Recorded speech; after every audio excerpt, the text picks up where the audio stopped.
किसान साथियों राम राम। आशा करता हूं आप सब ठीक ठाक। साथियों आज हम चर्चा करेंगे 2023 और 24 की किसानी हालात के ऊपर।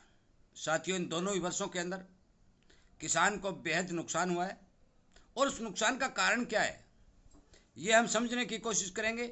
और मौके के ऊपर 2024 की जो सावणी की फसल हमारी यहाँ चल रही है उस फसल की पोजीशन क्या है, क्या इसमें उत्पादन होने की संभावना बन रही है, इस बात पर भी हम चर्चा करेंगे। साथियों 2023 के अंदर मौसम विभाग की तरफ से बताया गया कि एल नीनो आ गया, ला नीनो फलाना दिगड़ा ये हो गया जब बरसात नहीं हुई है। चलो मान लेते हैं कभी कोई मौसमी सिस्टम गड़बड़ा जाता है तो देश में अकाल जैसे हालात बन जाते हैं। परंतु 2024 के अंदर जब मौसम विभाग ने अच्छी बारिश की उम्मीद जताई और अच्छी बारिश का गुणगान करके पूरे देश के अंदर अपने वीडियो बना बनाकर हर किसान तक पहुंचाए और किसान ने खुशी खुशी अपने खेत में काम किया, थोड़ी बहुत बरसातें हुई तो उनसे अपना बिजान भी किया। साथियों इन दोनों ही वर्षों के अंदर किसान के जो हालात बन रहे हैं वो आपको समझाने की कोशिश करूंगा और मैं इसी तरह की जागरूकता हेतु वीडियो किसान तक पहुंचाने की कोशिश करता हूं और ये बताने की कोशिश करता हूं कि इन वर्षों के अंदर जो उत्पादन हुआ है और आगे क्या संभावना बन रही है और इसके उत्पादन अनाज के हिसाब से किसान पर इसका क्या असर पड़ने वाला है, भाव मिलना चाहिए या नहीं मिलना चाहिए, ये भी हम चर्चा करेंगे। साथियों 2023 के अंदर आपने देखा कि पूरे देश के अंदर अकाल था। उसके बाद हमने गेहूं और सरसों की बिजाई की। सरसों के अंदर भयंकर रूप से बीमारी आई, पैदावार नहीं हुई। गेहूं के अंदर भी बहुत ज़्यादा गर्मी के कारण बहुत से किसानों के प्रोडक्शन बहुत ज़्यादा कम निकले। परंतु उस वर्ष हमने अकाल मान लिया, परंतु 2024 के ऊपर उम्मीद लगाकर बैठ गए कि अगले साल हमारे खेत के अंदर अच्छी पैदावार होगी। 2024 के अंदर हुआ क्या साथियों, आपको मैं बता देना चाहता हूं कि पहले पहले महीनों के अंदर तो 50 डिग्री तक तापमान गया। इतनी हीटवेव और इतनी गर्मी किसान के खेतों में पड़ी कि 1.5 फुट तक खेत सूख गए।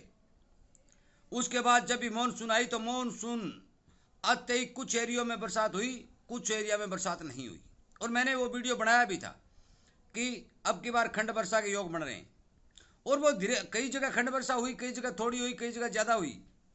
परंतु किसान ने हर जगह अपनी फसल की बिजाई की। परंतु बिजाई करने के बाद आज 45 दिन का समय हो चुका है, बहुत से किसानों ने बिजाई की है, खेतों में अनाज जल रहा है। कोई थोड़ा चुटमुट एरिया के अंदर खंड वर्षा हो रही है। साथियों 2024 के अंदर भी ला नीना हो चाहे नीना हो, जो कुछ भी मौसम विभाग इसे नाम दे, परंतु इन दोनों ही वर्षों के अंदर किसान को बेहद मार पड़ी है। सबसे ज़्यादा प्रभावित किसान हुआ है। आज मूंग हो चाहे मोठ हो चाहे ग्वार हो चाहे बाजरा हो चाहे धान हो, हर फसल प्रभावित हो रही है। जहाँ जहाँ बरसातें हुई है साथियों वहाँ वहाँ भी फसलें प्रभावित हो रही है। उसका सबसे बड़ा कारण ज़्यादा तापमान है। खेतों में सब्जियां नहीं पनप रही है। तापमान 40, 42 और 45 डिग्री तक चला है। इतनी ज़्यादा हीट के अंदर नहीं तो पौधा कोई फल उठा सकता है और ना ही कोई बेल फल दे सकती है।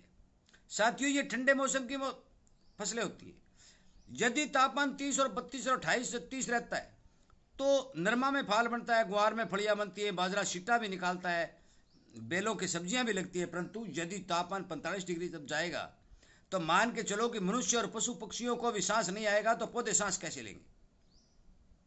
साथियों इस बात पर विचार करना पड़ेगा।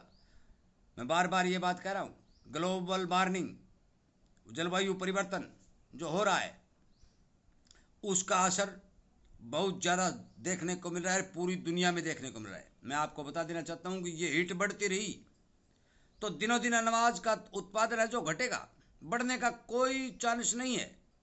क्योंकि सावणी की फसल के अंदर यदि इतनी हीट चलती है तो उत्पादन नहीं बढ़ सकता, 101% नहीं बढ़ सकता, चाहे कोई विशेषज्ञ कितना ही ताकत लगा ले, चाहे कोई कुछ भी कह दे।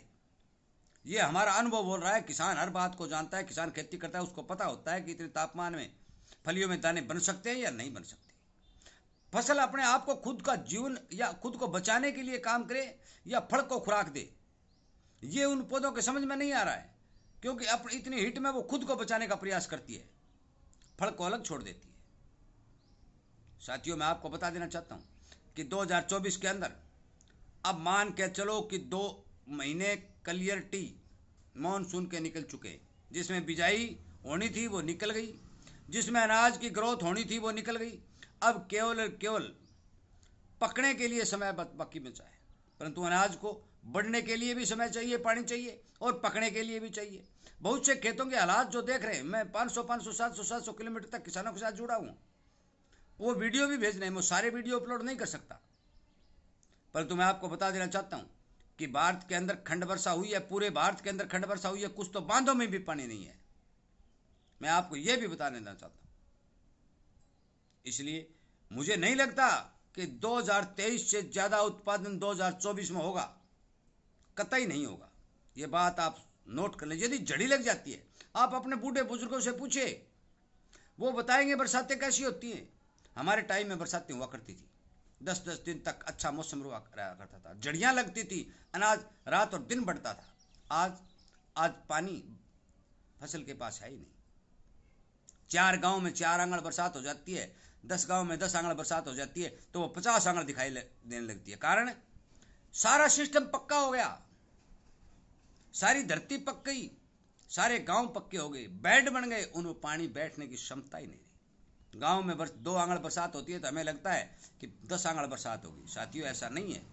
बरसातें नहीं हो रही हैं, पिछले 8-10 सालों से ही लगातार कमी हो रही है, और इन बरसातों की कमी के कारण अनाज का दिनों दिन उत्पादन घटता रहा है। यही कारण है कि सरकारें अनाज बाहर से मंगवा रही हैं और भारतीयों को विदेशी खाना खिला रही हैं।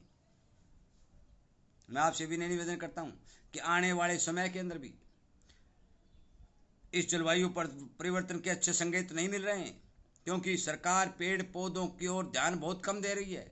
जमीनें बहुत ज़्यादा खाली पड़ी है। एक स्कीम थी सरकार की, वो पहले चलती थी कि सरकार 3 वर्ष तक किसान के खेत में पौधे लगाती थी, उसको पालती थी, उसको बड़ा कर देती थी, और बड़ा करने के बाद वो पौधे पूरे के पूरे किसान को सौंप देती थी।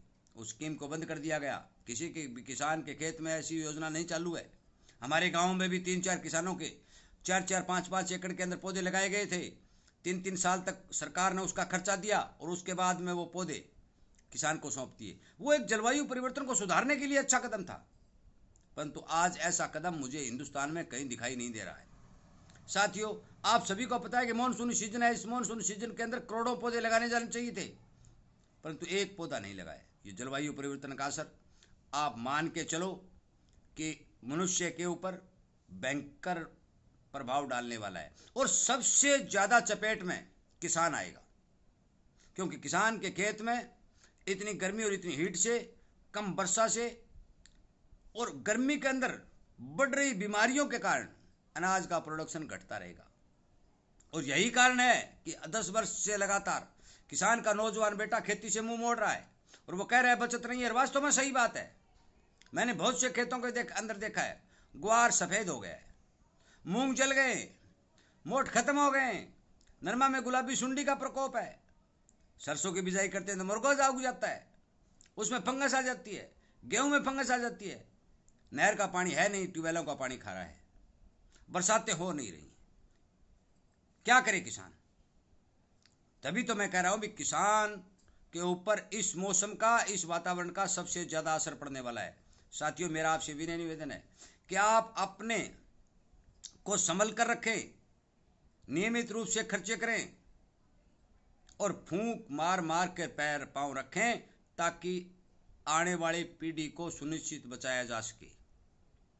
साथियों, लगातार घटती आमदनी, घटती खेती, पहले 100-100 बीघा में खेती हुआ करती थी, आज 4-5-7 बीघा के किसान रह चुके हैं, उसमें भी पानी नहीं है, ऊपर से बीमारियों की मार है, बरसातें हो नहीं रही हैं, तो घर के खर्चे कैसे निकलेंगे।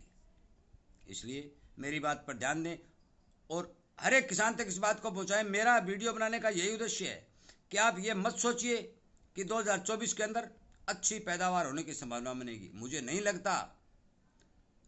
हो सकता है 1-2 गांव में कहीं हो जाए, वो कमेंट भी कर देंगे कि हमारे बहुत बढ़िया फसल है। 1-2 गांव की फसल से पूरे देश का सिस्टम नहीं चला जा सकता, परंतु 80% एरिया के अंदर फसलें कमजोर है।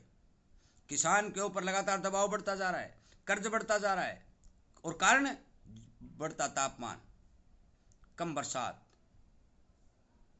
और घटता प्रोडक्शन, और घटती ज़मीनें। इसलिए कृपया करके मेरी बात पर ध्यान दें। ज़्यादा लंबा वीडियो नहीं बनाते हुए मैं मोटी मोटी बात आपको समझाती है कि आप अपने घर के खर्चे को संतुलित रूप से काबू करें, और किसान बनकर जीने की कोशिश करें ताकि घर ठीक से चला जा सके। कृपया करके मेरा इस वीडियो हर किसान तक शेयर करें और इसी तरह की सचेत और सावधान करने वाली जानकारी मैं इस चैनल के ऊपर लगातार किसान के लिए अपलोड करता रहता हूं। यदि इसी तरह की जानकारी आपको सुनने में अच्छी लगे तो आप कृपया करके इस चैनल के साथ जुड़े, सब्सक्राइब करें और अपना कोई प्रश्न हो तो आप कमेंट के माध्यम से प्रश्न करें, मैं उत्तर देने की भरपूर कोशिश करूंगा। आपका बहुत बहुत धन्यवाद।